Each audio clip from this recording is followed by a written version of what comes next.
Magatumang sa kamera sa mga adlaw si Ramil Madriaga nga mo ang self-confessed bagman ni Vice President Sara Duterte. Siya mag-testify sa House Justice Committee kadungan sang clarificatory hearing sa mga adlaw agud matumod kung may probable cause sa impeachment proceedings batok sa Vice Presidente. Naghatag ang judge sang Manila Regional Trial Court Branch 21 sang permiso nga magatubang si Madriaga sa panel kasunod sang request sang panel chair nga si Representative Jervy Luistro. Sunod kay Bicol Saro Party List Representative Terry Ridon, miyembro sa mga committee, ginalauman nila nga magatambong sa mga adlaw ang mga personalidad nga ilagin sa pinalakip na mga dokumento kag iban pa nga mga ebidensya. Diskusyonan naman ang kaundan kag mga detalye sang sworn affidavit ni Madriaga agud may baluan kon masaligan bala ini nga testigo. Sang nagligad nga semana nagpahayag si Redon nga posible temprano pa ipatubang sa hearing si Madriaga sunod sa court order nga nagahatag sang permiso para sa iyang appearance.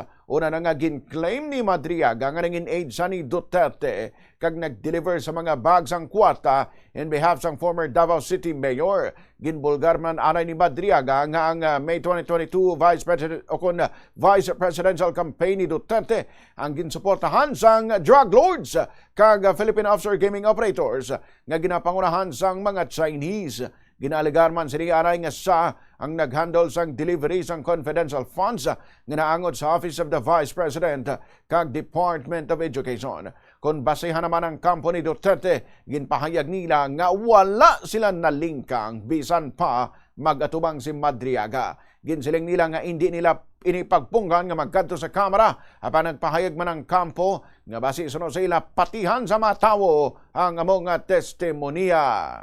Wala lang po ninyo, yung pong House Justice Committee ay magpapatupad po ng kanya pong mandato, no?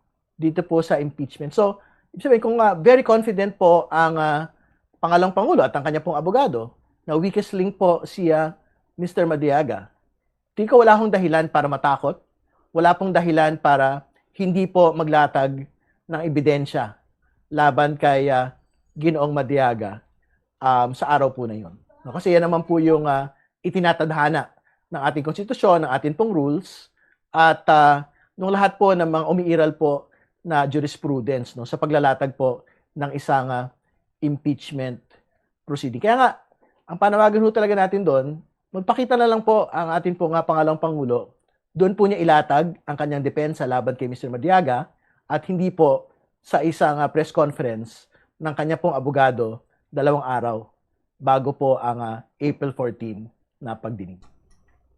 Si Representative Terry Ridon.